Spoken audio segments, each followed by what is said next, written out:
Bueno, buenos días, buenas tardes, buenas noches. La idea de la charla de hoy es un poco a manera introductoria de presentación de las primeras guías mundiales de de ventilación mecánica pediátrica que salieron hace mes y medio publicados.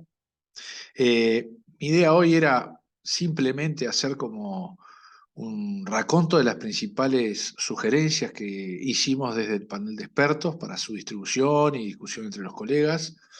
El artículo fue publicado, como les dije, en el Blue Journal en Estados Unidos y es el producto de un trabajo de casi 2 años de todo ese grupo de personas, sobre todo la mayoría de integrantes de la red Palisi, aunque involucró la participación de muchos colegas del mundo de los cuidados intensivos pediátricos.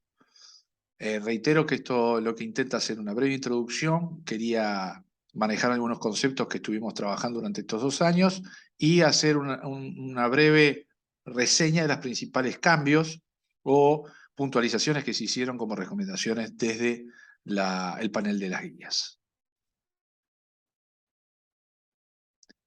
Todos sabemos que es el destete, winning o como se le quiere decir. Se le quiere decir según la región. Pero en realidad, y eso también es un adelanto, en los próximos meses seguramente salga publicado, también en producto del trabajo de todo este grupo, algunas definiciones operativas que muchas veces las damos por sobreentendidas. Uno de ellos es el destete o la liberación del ventilador, pero que no están bien definidas, por lo menos por escrito. Básicamente la liberación de un ventilador mecánico es un proceso, y es un proceso muy difícil, y es quizás lo que define a los cuidados intensivos desde el punto de vista respiratorio. En emergencias, en lo quirúrgico, en la prehospitalaria, también en salas generales, se hacen procedimientos de intubación y de conexión a ventilación mecánica, pero el proceso de retiro de la ventilación mecánica, por lo general, sucede en el ámbito de la UCI, así que es lo que define al intensivista moderno, cómo retirar el ventilador. Eh, todos sabemos que hay que hacerlo tan pronto como el paciente sea capaz de sostener su propia respiración, su respiración espontánea, pero detectar el momento de hacerlo y el proceso de hacerlo varía mucho, hay una gran variación de prácticas, pero además, dado la poca evidencia en algunas áreas, es un proceso muchas veces muy variable entre los distintos grupos de atención. Lo importante es definir que dentro de la liberación hay dos procesos relevantes. Uno es el destete o el retiro propiamente dicho del ventilador, que es muchas veces hasta la mitad de la estancia en UCI, es por ventilación mecánica, o la duración de la estancia es el retiro, todo este proceso de retiro es casi la mitad de la ventilación mecánica. Y el otro proceso es la extubación, o sea, remoción del tubo traqueal. O sea que, por un lado, la remoción del tubo y por otro lado, el destete, que es la reducción gradual, ¿sí? De la ventilación mecánica con el respirador, mientras que se le va asignando cada vez mayor tiempo de ventilación espontánea al paciente, confirmando de que puede mantener un intercambio gaseoso aceptable. Quiero decirles que como todos los consensos no son rígidos, en realidad son discusiones, múltiples discusiones que se dan entre distintas opiniones, entre gente que trabaja en cuidados intensivos, y las recomendaciones por ende no son obligaciones. Eso es algo que todos los que estuvimos involucrados en estas guías, reiteramos y tratamos de ponerlo por escrito, de decir, bueno, esto no es un mandamiento, y eso es algo importante que lo sepan los clínicos. Incluso las recomendaciones que tienen mayor evidencia, tampoco hay un absoluto. Uno de ellos es el fracaso, cómo definir el fracaso de la remoción del tubo. La mayoría de los clínicos considera que el fracaso de extubación se da en las primeras 24 o 48 horas. O sea, fracaso de extubación, si ya pasan más de 48 horas, en realidad se habla de un nuevo curso de ventilación mecánica, o sea que no está vinculado el fracaso de extubación, o no lo podríamos definir si se le retira el tubo y más allá de las 48 horas el niño lo necesita de nuevo. Definiciones operativas importantes, y por eso el tema de la nomenclatura es relevante. Por un lado, lo que es el proceso, y ahora ya nos metemos en el tema del destete, que es el ERT, el Extubation Readiness Test. Lo van a ver en las fichas en inglés, en los artículos en inglés, de qué es, son un test de screening, de aptitud para la extubación del niño. O sea que son protocolos de cribado que incluyen distintos objetivos de intercambio, de ventilación, ya sea el nivel de PIP, el volumen corriente que mueve el paciente, la saturometría, la presión máxima que necesita en un determinado momento, y que no haya tenido, por ejemplo, escalamiento del soporte ventilatorio, que no se hayan tenido que subir los parámetros ventilatorios en las últimas 12-24 horas. Lo mismo que dentro de estos test de cribado están el grado de sedación, o sea, el grado de sedación muchas veces objetivada con alguna herramienta.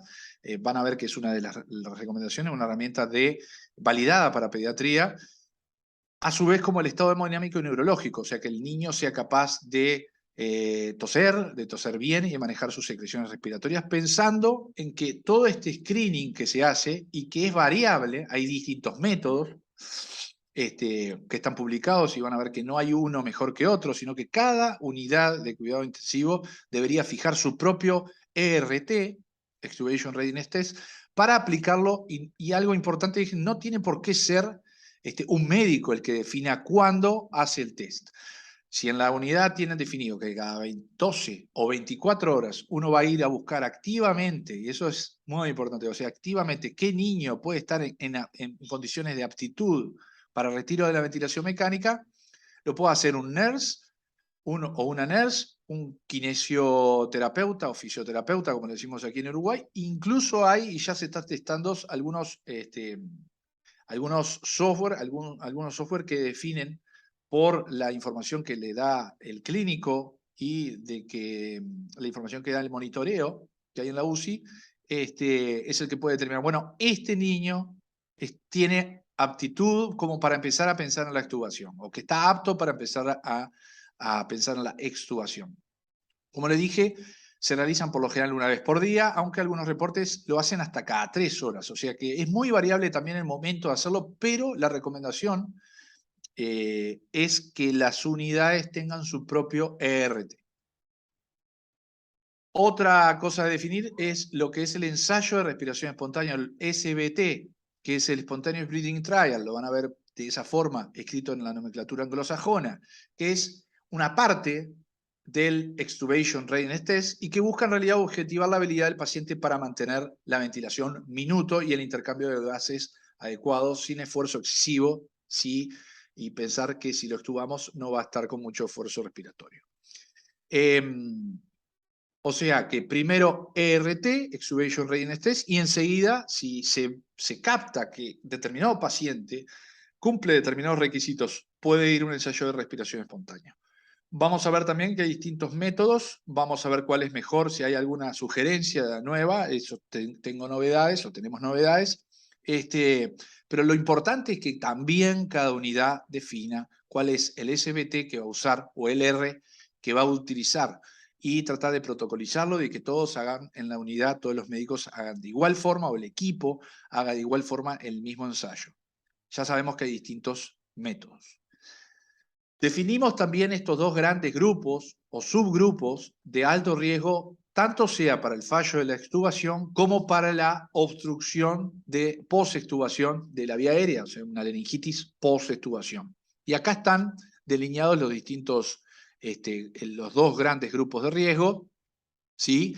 Uno más bien general, como pueden ser los niños pequeños, la ventilación mecánica invasiva mayor de 14 días y todo el listado, algunos muy conocidos como los pacientes con enfermedades neuromusculares, y después lo que, sumados a esto, tienen específico o mayor riesgo claro, como su grupo de riesgo de hacer obstrucción de vía aérea superior post-extubación.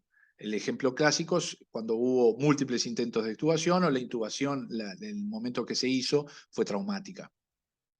Así que recuerden estos, háganle captura de pantalla y guárdenselo, son los dos grandes grupos, subgrupos que nos vamos a manejar de aquí en más.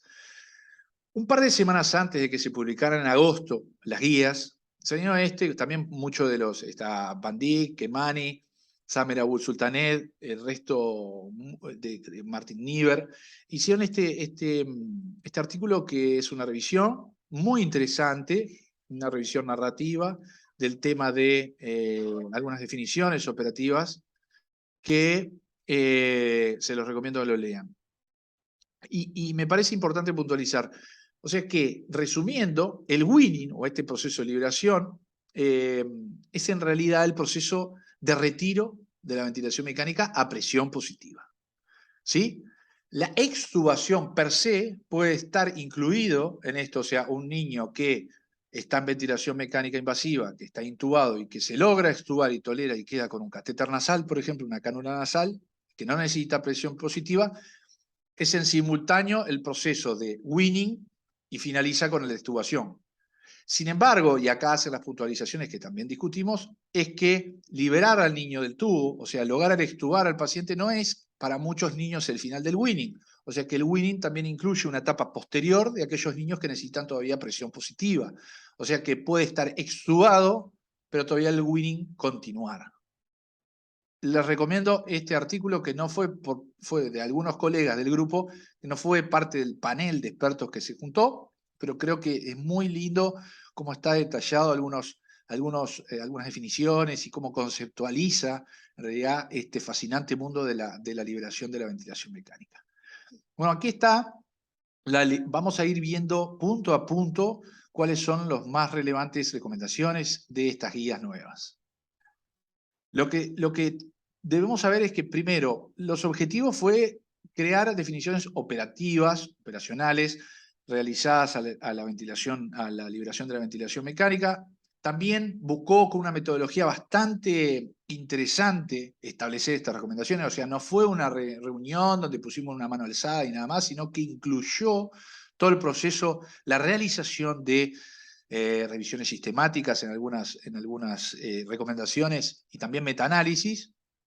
Y también lo que buscó es ver qué agujeros de conocimiento hay para promover futuras investigaciones.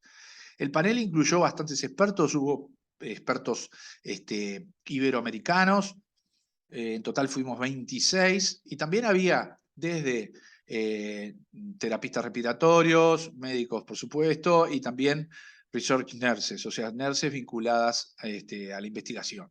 Y bueno, ahí está Samer Abu Sultané, que es el líder, digamos, uno de los líderes junto con Robbie Kemani, que ya mostraba, y esto fue una de las presentaciones que se están haciendo, de hecho, esta presentación que yo estoy haciendo es una de las ideas de las guías de divulgar el trabajo para que los clínicos incorporen estas guías y las testeen, es que dentro de las 5, la relevancia es que dentro de las 5 recomendaciones de Choosing Wisely, de la campaña de Choosing Wisely que adoptó la Sociedad de Cuidados Críticos de Norteamérica, encuentra el punto 2 que no retrasemos el proceso de liberación de ventilación mecánica. O sea que este tema es uno de los temas más relevantes, va a ser motivo de alguna otra charla, de por qué es tan importante capacitarse, entrenarse y ponerse de acuerdo por el tema de retiro de la ventilación mecánica. Y es esto, es lograr una balanza entre los beneficios, pero también los riesgos de la ventilación mecánica, pero también, como puede ser la sedación, la inmovilidad, el delirio, las infecciones asociadas a la ventilación mecánica, y los costos, obviamente, en costos de internación, en costos familiares, etcétera, versus los riesgos también que ocasionan el fracaso de la extubación, ¿no? O sea, que también prolonga la estadía, también, aunque todavía en pediatría no sabemos si aumenta la mortalidad, pero seguramente la morbilidad sí que sí. Nosotros, la metodología fue muy interesante, hubo metodólogos trabajando con nosotros, con los clínicos, bibliotecólogos, gente muy entrenada en la realización de revisiones sistemáticas. Lo que se trató de hacer son preguntas pico, a través de una encuesta que se hicieron al resto de los 26 del panel, en el cual a mano alzada se hacían algunas, pico quiere decir pacientes, intervención, cuál es el grupo de comparación y después cuál es el outcome que se mira, o sea, hay un método de realización de estas preguntas, y según el grado de entendimiento, de acuerdo que había entre todo el panel, era si se avanzaba directamente hacia una recomendación, ¿sí? O sea, si más del 80% de acuerdo entre todos los panelistas de una recomendación, directamente el panel y el subgrupo que se encargaba de esa pregunta pico iba y hacía una recomendación con una justificación teórica. En el caso de no lograr ese acuerdo, no se podía hacer una recomendación y se iba directamente a una revisión sistemática. Este fue un proceso que duró, como les dije, 2 años, o sea que múltiples reuniones, un proceso bastante largo, con evidencia que fue surgiendo durante esos 2 años, pero bueno, ahora está el producto final disponible para todos ustedes. ¿Cuáles son esas pico questions? O sea, las preguntas pico que hicimos. Y acá están, o sea, debemos hacer un screening protocolizado para evaluar y que sean elegibles para un RT, un Extubation Readiness Test, todos los niños en ventilación mecánica durante 24 horas o más, y eso no aclaré. Acá las guías están focalizadas en esos niños que necesitan más de 24 horas de ventilación mecánica. 2, deben protocolizarse, digamos, la realización de un paquete de RT, o solo con el juicio clínico es suficiente. O sea, hay que hacer ese paquete de screening y de cribado, o con el juicio clínico es suficiente. La otra es, ¿debe incluir un ensayo de respiración espontánea? ¿Hay que hacer un ensayo de respiración espontánea como parte del RT o no? ¿Debe ese ensayo de respiración espontánea, si lo vamos a hacer, agregar presión de soporte, por ejemplo, o compensación del tubo traqueal mientras que se hace el ensayo? ¿Cuánto deben durar los ensayos? Otras preguntas es, ¿debe guiarse la sedación con protocolos de sedación según los objetivos para guiar la ventilación mecánica y la extubación, o no es necesario? ¿Debe realizarse test de fuga? ¿Debe realizarse corticoides? ¿Debe extubarse planificadamente? Bueno, estas son las preguntas pico que ahora les voy a mostrar. De todas las recomendaciones que se hicieron, las 3 primeras fueron de consenso y las otras se resolvió hacer una revisión sistemática. O sea, las 3 primeras que les voy a mostrar son las que hubo acuerdo en más del 80% del panel. Estas son las 3. Ahí está el subgrupo, David Werho, Yolanda López, Analía Fernández, colegas que estuvieron trabajando específicamente estas 3 recomendaciones core, ¿no? Que se hicieron a partir de las primeras preguntas pico. La primera es, hay que hacer un screening sistemático para ver la aptitud del niño a sostener sus... Bueno, la recomendación es que sí se recomienda hacer un protocolo de screening para ver qué niño está en capacidad, en aptitud como para pensar en una extubación. La recomendación general es, primero, vale recalcar que el screening lo puede hacer cualquiera del equipo asistencial, ya sea terapista respiratoria, nurse o también los médicos, y típicamente lo que se sugiere es que se haga una vez por día. Reitero un tema importante, de todas estas recomendaciones, y van a ver el nivel de evidencia que tienen, sobre todo cuando hay revisiones sistemáticas, en algunos es un poco más poderoso el nivel de evidencia, pero siempre y siempre y siempre entre los participantes del panel reiterábamos y nos reiterábamos de que no podía ser algo como fijo, estático, sino que cada grupo tiene que decidir y sopesar qué es lo prioritario. Por ejemplo, nadie dice que no puedan hacerse cada 12 horas esos ERT. Perfecto. Lo que sí se recomienda, y en eso hubo consenso, es que se hiciera de forma protocolizada un tipo y que cada unidad tenga un tipo de hacer los ERT. ¿Hay que hacer el o con el juicio clínico suficiente? Y bueno, en realidad se sugiere que no sea solo el juicio clínico lo que decida si está en condiciones de extubar o no, sino que estos protocolos se apliquen y que se incorporen en el cuidado crítico, en el cuidado de los niños críticos. Reitero, los elementos de estos paquetes de ERT es incluir el nivel de sedación, una evaluación del nivel de sedación, la capacidad de proteger la vía aérea y el control neurológico, de la capacidad de toser, del reflejo de nauseoso, ¿sí? Evaluar bien cuál es el grado de riesgo de la extubación de ese niño, a ver si está uno de esos subgrupos que estuvimos hablando.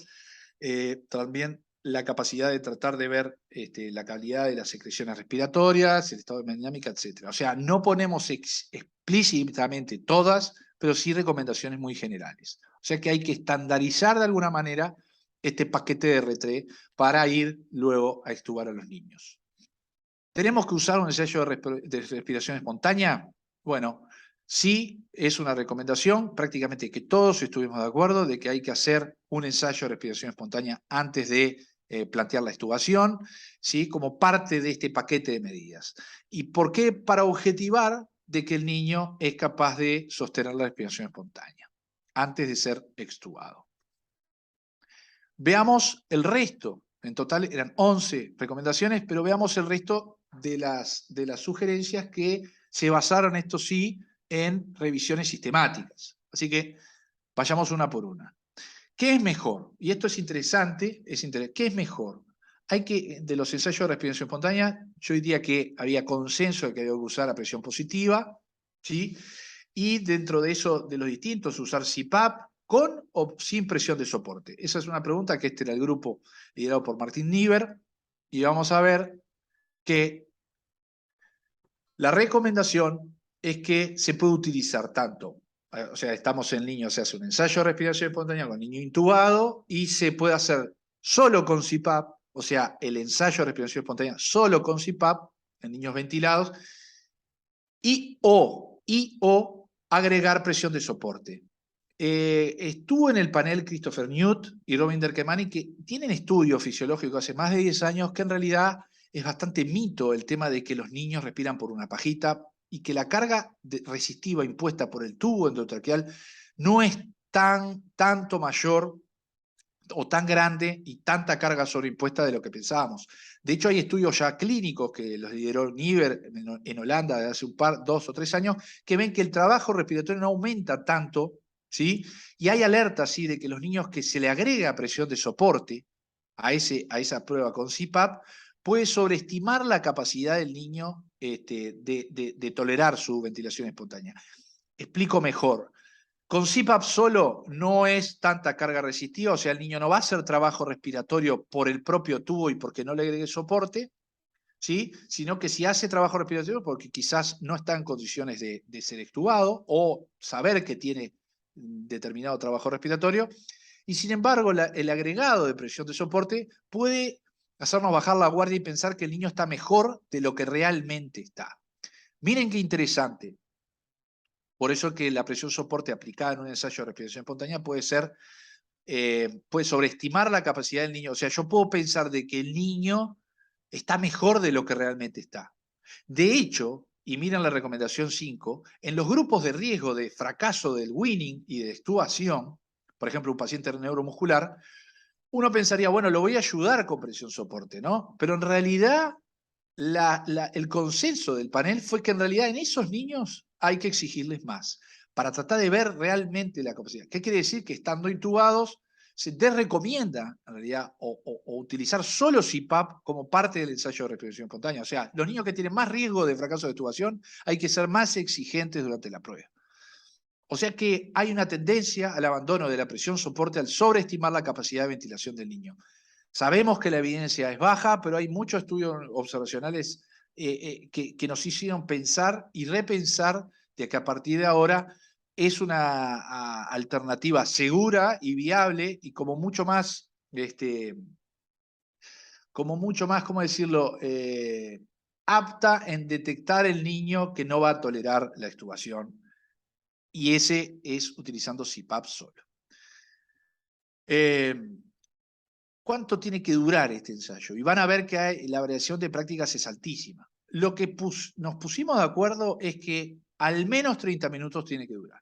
Menos de 30 minutos prácticamente que no es una prueba de ventilación espontánea. O sea que de 30, 60 hasta 120 minutos puede ser. De hecho, luego de la publicación de las guías que Mani acaba de publicar, ahora no lo puse, pero lo podemos comentar otro día, acaba de publicar un artículo también observacional que busca ver cómo le iba a los niños que habían sobrevivido el distrés moderado severo y mostró que en realidad los ensayos de respiración espontánea, que son más cortos de 120 minutos, detectan peor que el niño va a fracasar que no. O sea que, repito, cuanto más fracaso de extubación tenga el niño, o más riesgo de fracaso, mejor dicho, hay que ser bastante exigente y hacerlo quizás un poco más prolongado, el ensayo de respiración espontánea, para detectar si el niño va a la fatiga o no, o podría ir a la fatiga o no. O sea que a mayor riesgo de fracaso de extubación, más se le exige al niño durante las pruebas. Mínimo 30 minutos, después pueden elegir cada unidad la duración es precisa, pero los niños con mayor riesgo, más dura la prueba. 60 a 120 minutos se consideró mejor para estos pacientes. Importante, los protocolos de RT, de los ensayos de respiración espontánea y los Extubation Readiness Test, deberían focalizarse en una extubación rápida, luego pasar un ensayo de respiración espontánea. A ver, hago un ensayo, hice el RT, termino haciendo el ensayo de respiración espontánea, no puedo pretender, si lo superó en la mañana, decir, hoy de mañana le hice un ensayo de respiración espontánea, entonces ahora que se hizo de la noche o es de tarde, ahora lo voy a extubar. No. Si el niño llegó con una RT a realizarse el ensayo de respiración espontánea y supera la prueba y es positiva, o sea que el niño tolera, hay que extubarlo en ese momento. O sea, no prolongar la extubación más allá de cuando el niño supera la prueba o se la considera que está en capacidad de extubarse y tolerarlo. ¿Cuál es la utilidad de las medidas de fuerza muscular? Y acá está el grupo de Guillaume Emerod, que fue el que lideró.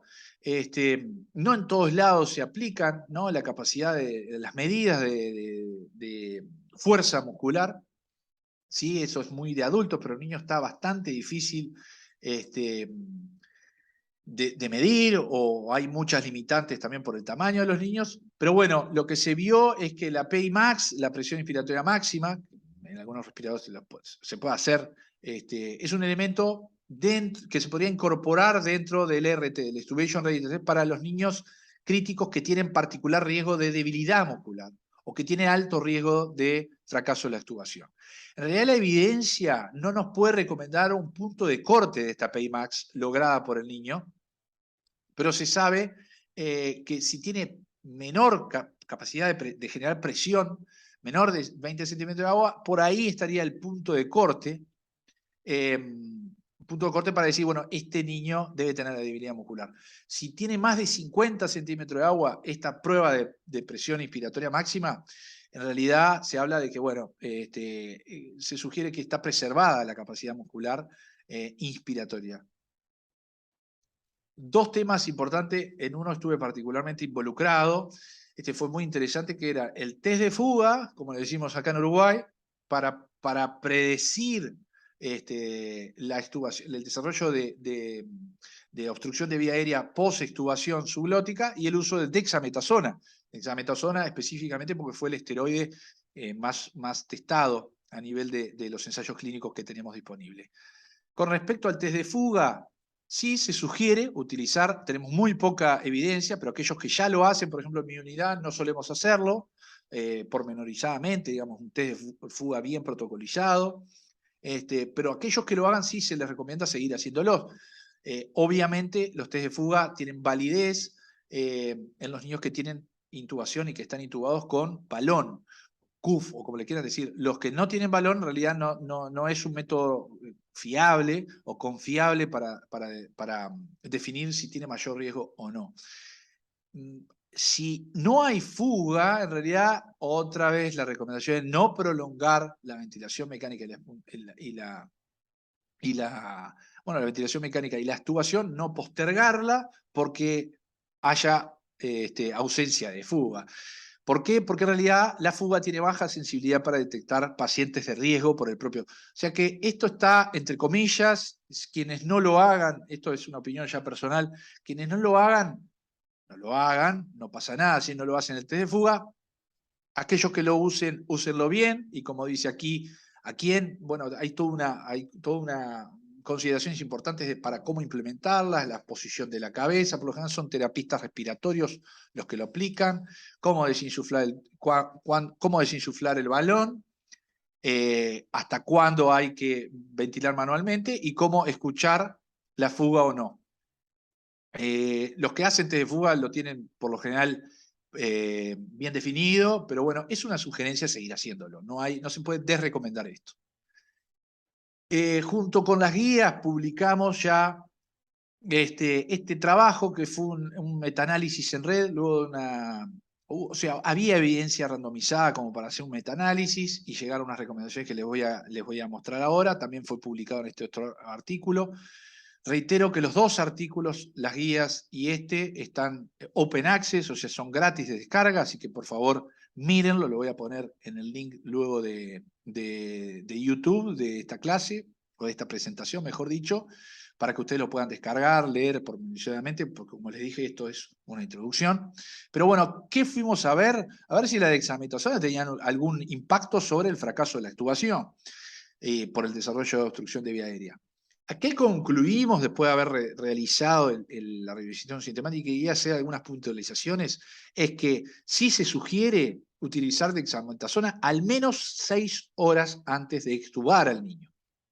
En niños, sobre todo, que tienen alto riesgo de desarrollo o sea, niños que caigan en su grupo de alto riesgo de fracaso de la extubación o de laringitis, mejor dicho, de laringitis post-extubación, al menos 6 horas de dexametasona prescrita es recomendable. Hay poca evidencia, o sea, no es muy fuerte, pero lo que quería dejar es, no hay que prolongar la ventilación mecánica masiva para hacer esteroides.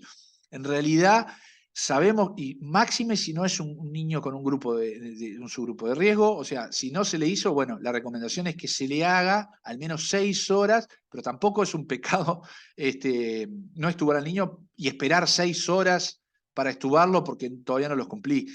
Quería puntualizar esto porque en realidad fue una reiteración de todo el grupo, incluso analizando la evidencia, de que no puede retrasarse para hacer corticoides una extubación si el niño está en condiciones. Eso es lo que quería decir. Lo que sí, y por eso estandarizar y tratar de que el equipo lo tenga, es si yo proyecto que en las próximas horas el niño se va a extubar, ya iniciar dexametasona es la recomendación. Como van a ver, nosotros buscamos dos outcomes principales, que es la reintubación, o sea, la necesidad de reintubación como un outcome principal del metaanálisis, y ahí están los ensayos clínicos controlados que detectamos, que eran 8. Y el otro es el desarrollo de laringitis o de obstrucción de vía aérea superior. Claro que es un outcome más pequeño, porque en realidad a mí no me interesa tanto de que haga laringitis, a mí lo que me interesa es si tengo que volver a intubarlo. Para el primer outcome, que es la reintubación, no logramos una evidencia. De hecho, vieron ahí en la figura que tiene el Forest Plot, que ahí está incluido el 1. O sea, hay una tendencia que sí favorecería la dexametasona, la disminución de la reintubación, pero no hay evidencia contundente. Sí hay clara evidencia de que disminuye la laringitis, y por eso la recomendación termina siendo la que sea, la que termina siendo. O sea que hicimos un desarrollo. Lean el artículo, pero el metaanálisis en red es muy interesante. O sea, yo metodológicamente nos asistió Prabhu, que es uno de los metodólogos que está entrenado en realizar estos metaanálisis, pero se fueron testeando las distintas dosis utilizadas y haciendo distintos cálculos, digamos, de cuál sería la mejor combinación. Comparado a no ser corticoides, parece que cualquier dosis que se utiliza, por lo general, tiene efectividad para disminuir la laringitis. ¿Sí? El efecto estimado para la reintubación fue impreciso, es lo que les decía, todavía no tenemos evidencia de que reduzca la intubación, la reintubación, pero para prevenir la laringitis posterior, una dosis alta precoz, o sea, iniciada bastante antes de la extubación, es el que tiene, y la dosis sería 0,5 miligramos kilo por dosis, al menos 6 horas. Esa sería la combinación de dosis e intervalo para tener el mejor efecto de esta intervención, ¿no? Es la primer ranqueada, o sea, high y early, o sea, dosis alta y precoz o temprana, o sea, bastante antes, por lo menos 6 horas. O sea que hay sugerencia, hay una sugerencia y hay como una tendencia, a partir de los datos de los ensayos clínicos que analizamos, a sugerir que hay una relación entre el timing de esteroides, o sea, es importante empezarlo antes. Ahora, el clínico, reitero, tiene que sopesar el riesgo de mantener la ventilación versus la realización de esteroides. O sea que esas son las dosis. El inicio temprano es más probablemente que el tamaño de la dosis para prevenir obstrucción de la vía aérea. Vamos a tratar de que 6 horas por lo menos sea el tiempo de que que haya estado expuesto a esteroides antes de la extubación programada, ¿sí? Pero quiero reiterarlo de nuevo, hay que estar prontos para no retrasar ni demorar la extubación en aquellos niños que lo tengan. En aquellos que sí tienen más riesgo de extubación, de fracaso de la extubación por laringitis, específicamente sí, la recomendación es que hay que hacer esteroides al menos 6 horas. Pero niños que no sean de ese subgrupo, no es un pecado no hacer esteroides al menos 6 horas, o sea, alguna dosis no estaría nada mal, o por lo menos no hay evidencia de que quien lo haga está desconociendo la evidencia. Esto de nuevo, lo importante y cómo se insistió en no retrasar la extubación y no ser rígidos con recomendaciones de protocolo. ¿Qué pasa cuando se extuba? ¿A qué lo sacamos? Decimos los pediatras intensivistas. ¿Qué sacamos al niño? Ahí estuvo Sandrine Surí, Alex Rota, Padamabayan Ramrayan había hecho hicieron 2 ensayos clínicos controlados en Gran Bretaña. Hace poco, justo surgió y se publicó en JAMA el último, que vio a ver qué era superior, high flow nasal cannula, oxigenoterapia de alto flujo o CPAP como salida. Y acá están las recomendaciones. En los niños que tienen alto riesgo de fracaso de la extubación, se sugiere utilizar un método de no invasivo. Acá sabemos que hay 2 formas de sacar al niño del tubo y de la ventilación mecánica. Con soporte no invasivo profiláctico, quiere decir, sea como sea que salga el niño y el estado clínico que salga, lo voy a igual aplicar un soporte no invasivo, versus de rescate. Y ahí estaba la discusión y se discutió bastante este tema, y no había una clara evidencia que dijera que hacer de rescate, o sea, sacarlo igual a oxigenoterapia de bajo flujo y después, si desarrolla insuficiencia respiratoria o trabajo respiratorio, ir de rescate a usar algún soporte no invasivo. Pero bueno, en niños de alto riesgo se sugiere que el uso de soporte no invasivo es superior al uso de oxigenoterapia inmediatamente luego de la extubación. O sea, soporte no invasivo de rescate en niños de grupos de alto riesgo, sí es la recomendación. Los niños que estén COT es oxigenoterapia convencional, post-extubación, y que desarrollan distrés respiratorio, dificultad respiratoria marcada, se sugiere hacer, la recomendación 11 es que se sugiere hacer algún tipo de soporte respiratorio. Y en niños menores de 1 año, el trial First ABC que se hizo en Gran Bretaña, que les comentaba antes, testó esto en lactantes menores de 1 año y vio que si uno tuviera que elegir qué soporte respiratorio invasivo le va a dar, comparó CPAP versus high flow y en realidad el soporte con CPAP sería superior. Esto es en base también a ensayo en evidencia randomizada, o sea que si uno tiene un niño que no era de bajo riesgo, pero que se extubó a oxigenoterapia de alto flujo y desarrolla trabajo respiratorio y va a elegir de rescate una terapia no invasiva, CPAP sería superior a high flow nasal cannula. O sea que también, obviamente, el uso de CPAP eventualmente es un escalamiento superior si no alivia el CPAP o el high flow nasal cannula, en principio. O sea que, recomendación general, se sugiere en niños de mayor riesgo sacar al niño y colocar en soporte profiláctico. CPAP sería superior a high flow nasal cannula, eso es la evidencia randomizada más reciente, ¿sí? Así que, bueno, por ahí queda lo de la extubación, lo del soporte respiratorio post-extubación. Como última recomendación, ¿cómo manejamos antes de extubar la sedación? Bueno, acá están las últimas recomendaciones, que un poco parte de lo mismo. Se recomienda que el nivel de sedación, la efectividad de la capacidad de toser y la capacidad de manejar todas las secreciones nasobucales sean evaluadas ante la extubación siempre para identificar los niños que tengan más riesgo de fracaso de la extubación.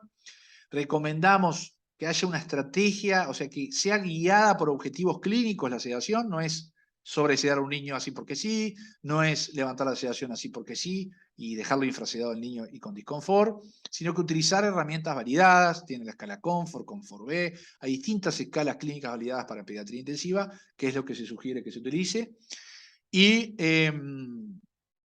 hay que tener un protocolo o no protocolo. Bueno, lo más importante es tener un objetivo clínico. Si eso es a partir de un protocolo, un protocolo clínico para guiarla, eso está en discusión. Pero sí tiene que haber una estrategia guiada por objetivos de sedación antes de la extubación y lograr que el niño no esté sobresedado ni infrasedado antes de llegar al ensayo de respiración espontánea y la extubación. ¿Cómo juntamos entonces las guías? Para hacer un resumen. Primero, si anticipo que dentro de las próximas 12 a 24 horas voy a extubar al niño, entonces, si tiene un tubo con balón, midan la presión de fuga y evalúenlo para saber el riesgo y entrar, a ver si entra o no entra en algún grupo de riesgo de extubación. Demos corticoides si el niño está en un grupo de riesgo de laringitis, porque ahí va a haber un beneficio bien claro con corticosteroides, o si tiene una fuga muy importante, perdón, o si no tiene fuga a pesar de hacer el test con mucha presión. Segundo, utilicemos siempre una herramienta validada para manejar la sedación y para evaluarla. Hay que guiar los ERT con ver intercambio gaseoso, con el seteo respirador, hemodinámico neurológico. Eso cada unidad la debería poder protocolizar en su unidad interna. El RT, el ensayo de respiración espontánea, el R, perdón, ahí está el tema de, o es SBT, espontáneo bilateral. Bueno, ¿cómo hacerlo? Bueno, podemos hacer con CPAP solo o CPAP con presión soporte, los que prefieran, por al menos 30 a 120 minutos. Ahí se puede medir y se sugiere medir la presión máxima alcanzada para saber qué capacidad muscular tiene el niño. Ahí también evaluar la tos y el manejo de las secreciones orofaringeas como paquete. Después de que superó el ensayo de respiración espontánea, ¿sí? Y recuerden que los criterios de superación o no del ensayo de respiración espontánea también hay que fijarlos. Como soporte respiratorio es, si es parte de un grupo de alto riesgo para el fracaso de la extubación, entonces extubemos profilácticamente a un método de soporte respiratorio invasivo, o si opté por no hacerlo y que quede extubado con oxígeno convencional, si ese niño desarrolla insuficiencia respiratoria refractaria al oxígeno, colocar y escalar a un soporte respiratorio invasivo. ¿Sí? Desde el punto de vista de la sedación hay que optimizarla, repetir el R3 cada 12 a 24 horas. Acuérdense, el tiempo en el cual uno va a hacer un RT, un screening de qué niños están activos, puede variar. Acuérdense que hay unidades que hacen cada 3 horas, o sea, realmente son obsesivas con el tema de la extubación. Y bueno, si el niño supera y tiene objetivos y supera el ensayo de respiración espontánea, hay que extubar al niño. Esto es más o menos el conjunto de las recomendaciones puestas.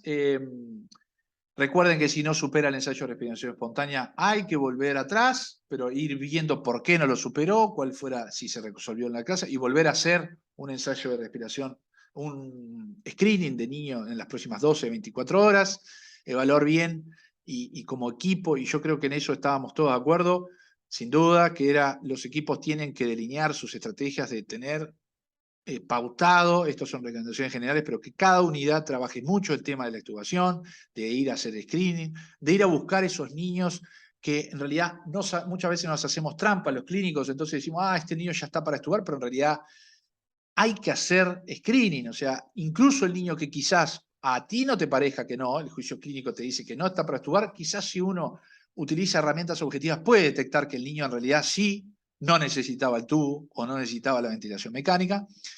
Y bueno, ahí está, en una reunión que hicimos este año, antes de que salieran publicadas con gran parte del grupo en San Diego, Robbie Kemani es un referente del mundo, es el autor senior de estas guías.